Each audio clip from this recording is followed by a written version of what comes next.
नमस्कार, आप देख रहे हैं आचरण ग्वालियर। मैं हूं आपके साथ दीवा। आइए जानते हैं आज की कुछ बड़ी खबरें। ऊर्जा मंत्री प्रद्युम्न सिंह तोमर का फिर दिखा अलग अंदाज। उड़ता मध्य प्रदेश, प्रदेश में बढ़ रहा है नशे का कारोबार। जानलेवा हुआ डेंगू, अब तक 5 की जान गई। बस अड्डे पर खड़ी बस में लगी आग। शिवपुर में बदमाशी के हौसले हो रहे हैं बुलंद। आइए जानते हैं खबरों को विस्तार से। ऊर्जा मंत्री प्रद्युम्न सिंह तोमर का फिर दिखा अलग अंदाज। बुजुर्ग महिला का हाल जाना और पैर दबाने लगे। अपने अलग अंदाज को लेकर चर्चाओं में रहने वाले प्रदेश सरकार के ऊर्जा मंत्री प्रद्युम्न सिंह तोमर का एक बार फिर अनोखा अंदाज देखने को मिला है। ऊर्जा मंत्री प्रद्युम्न सिंह तोमर आज अपने विधानसभा क्षेत्र के दौरे पर निकले। उन्होंने लोगों की समस्याएं जानी और तुरंत अधिकारियों को मौके पर बुलाकर उनकी समस्याओं का समाधान भी करवाया। इस दौरान घर के बाहर बैठी एक बुजुर्ग महिला को देख मंत्री बुजुर्ग महिला के पास पहुंचे और उनके पैर दबाने लगे। इस नजारे को देखकर सभी लोग हैरान रह गए और उसके बाद मंत्री तोमर ने बुजुर्ग महिला से उनका हालचाल जाना। इस दौरान बुजुर्ग महिला ने बताया वह बेसहारा है, उनका कोई बेटा नहीं है। महिला ने बताया कि ना तो उनको विधवा पेंशन मिलती है, ना अन्य कोई सरकार योजनाओं का उन्हें लाभ मिल रहा है। तो मंत्री ने साथ में चल रहे अधिकारियों को तुरंत निर्देश दिए कि बुजुर्ग महिला के आधार कार्ड, वोटर कार्ड लेकर सबसे पहले उनकी विधवा पेंशन को चालू कराए और जो भी योजना का लाभ बुजुर्ग को मिल सके वह तुरंत पूरा करे। वही मंत्री प्रद्युम्न सिंह तोमर का कहना है कि जब मुझे पता चला कि मां बेसहारा है, उनका कोई बेटा नहीं है, तो निश्चित तौर पर मैंने उनके पैर छुए और उनके पैर दबाने का भी मुझे सौभाग्य प्राप्त हुआ, क्योंकि एक बुजुर्ग मां के पैर दबाने से लोगों को सेवा करने के लिए एक नई ऊर्जा और शक्ति प्राप्त होती है। निश्चित रूप से मुझे बड़ी खुशी हुई। वो माँ बेसहारा है, उसका कोई बेटा नहीं है, उसका दुआ और आशीर्वाद इस सेवक को मिलेगा। समझा, उसकी परेशानी को समझ करके उनका निदान करने की कोशिश की और 2 मिनट माँ के पैर दबाने का अवसर भी ईश्वर ने मुझे दिया। वो ताकत ईश्वर ने दी है मुझे। उड़ता मध्य प्रदेश, प्रदेश में बढ़ रहा है नशे का कारोबार। यूथ कांग्रेस का संसद घेराव कल। प्रदेश में बढ़ते नशे के कारोबार और ड्रग सप्लाई को कांग्रेस ने अब मुद्दा बना लिया है। ऐसे में युवा कांग्रेस द्वारा कल 16 अक्टूबर को दिल्ली में संसद का घेराव किया जाएगा। यूथ कांग्रेस के प्रदेश अध्यक्ष मितेंद्र दर्शन सिंह ने ग्वालियर के कांग्रेस कार्यालय में प्रेस कॉन्फ्रेंस में कहा कि जिस तरह से प्रदेश में नशे का कारोबार बढ़ता जा रहा है, उससे साफ प्रतीत हो रहा है कि सरकार नशे के कारोबार पर अंकुश लगाने में नाकाम रही है। लाडली बहनों के नाम पर सरकार प्रचार प्रसार कर रही है, लेकिन बहनों का कोई भला नहीं हो रहा है। ऐसे में सरकार के खिलाफ यूथ कांग्रेस द्वारा 16 अक्टूबर को दिल्ली में संसद और सांसदों को घेराव किया जाएगा। इस प्रदर्शन में ग्वालियर से अन्य हजारों की संख्या में युवा दिल्ली के लिए कूच करेंगे। ये आंदोलन यूथ कांग्रेस के राष्ट्रीय अध्यक्ष के नेतृत्व में किया जाएगा। नौकरी दो, नशा नहीं। 16 तारीख को हम लोग गूंज कर रहे हैं दिल्ली की तरफ एक हल्ला बोल, जब हमारे नए राष्ट्रीय अध्यक्ष उदय भान जी के नेतृत्व में हम करने जा रहे हैं। हमारे साथ शहर के दोनों यूथ कांग्रेस के अध्यक्ष कई हजारों की संख्या में ग्वालियर से भीड़ लेके जा रहे हैं और हमारा मेन मुद्दा है लोगों को ये अवगत कराना कि ये सरकार रोजगार तो नहीं दे रही है, पर नशे को हर प्रदेश में बढ़ा रही है। जैसे उड़ता पंजाब बनाया, वे उड़ता मध्य प्रदेश बनाने जा रहे हैं कि किस तरीके से 1800 करोड़ का मामला, मतलब ड्रग्स, भोपाल जैसे राजधानी में मिले। ये तो राजधानी की बात है। आपने कई चैनलों में भी देखा हो कि किस तरीके से 4 इमली, जहां पर सरकारी बंगले हैं, वहां पर भी ये ड्रग बेचे जा रहे हैं। तो सवाल यह है कि शासन कहाँ है, सवाल यह है कि प्रशासन क्या कर रहा है।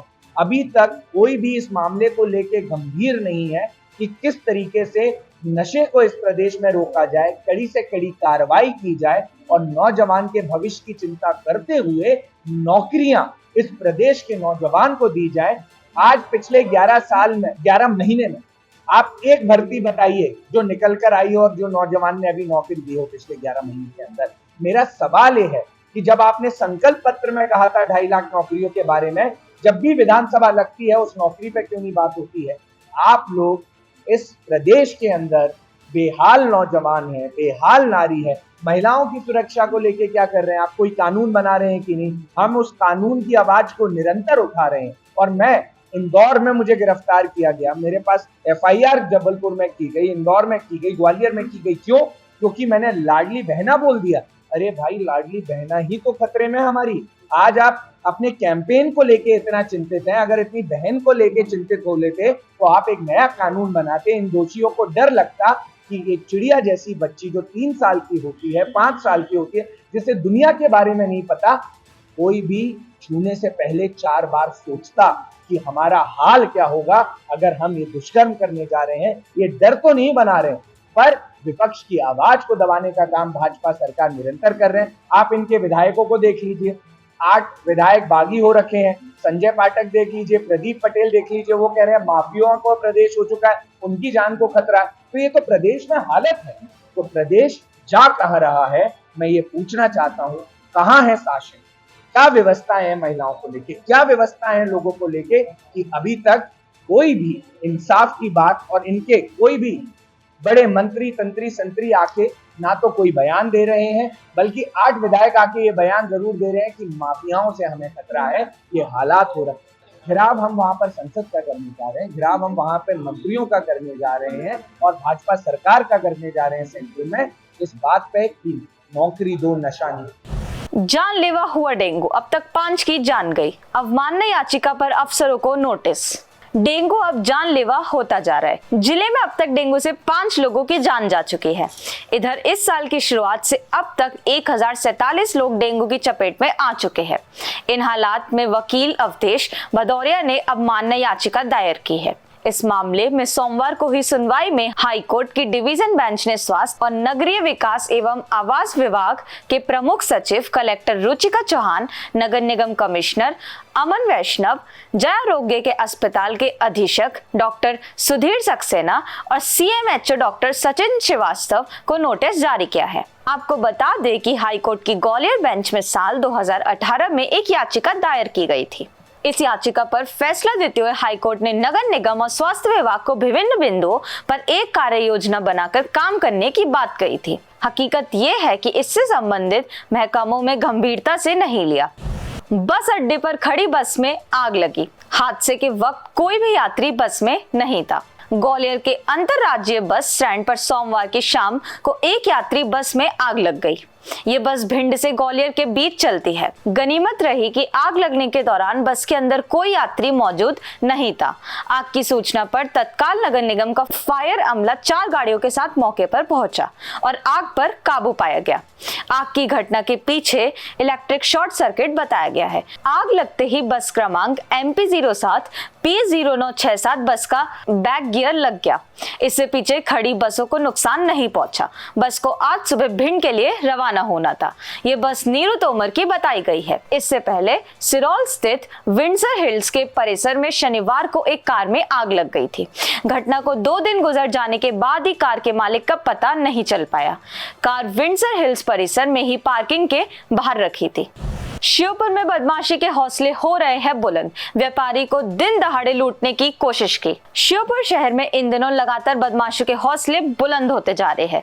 वे दिन दहाड़े किसी भी घटना और वारदात को बिना किसी पुलिस के डर से अंजाम देते हुए नजर आते हैं। ऐसा ही एक मामला शिवपुरी रोड से आया है, जहां बदमाशों ने दिन दहाड़े व्यापारी नितिन गर्ग की कनपट्टी पर बंदूक लगाकर लूटने का प्रयास किया है। व्यापारी IDBI बैंक से रुपए निकालकर घर जा रहा था। उसके पास करीब 9 लाख रुपए थे। बदमाशों ने रिवॉल्वर से व्यापारी पर हमला किया, जिससे उसे कई चोट आई, जिससे उसका इलाज अब जिला अस्पताल में चल रहा है। इसकी सूचना मिलते ही पुलिस अधीक्षक वीरेंद्र जैन और अतिरिक्त पुलिस अधीक्षक सत्येंद्र सिंह तोमर ने घटना स्थल का जायजा लिया और बदमाशों की तलाश में पुलिस टीम को रवाना कर दिया गया। इधर व्यापारियों ने बदमाशों को पकड़ने के लिए शाम 4 बजे तक का अल्टीमेटम दिया है। नहीं पकड़े गए तो वे धरना प्रदर्शन करेंगे। इस पर पुलिस अधीक्षक वीरेंद्र जैन ने परिवारजन सहित व्यापारियों को विश्वास दिलाया कि शीघ्र ही बदमाशों को पकड़कर जेल भेजा जाएगा। आचरण न्यूज के लिए श्योपुर से कमल अग्रवाल की रिपोर्ट। देश दुनिया की सभी खबरें देखने के लिए जुड़े रहिए आचरण न्यूज से। आचरण न्यूज हर कदम आपके साथ।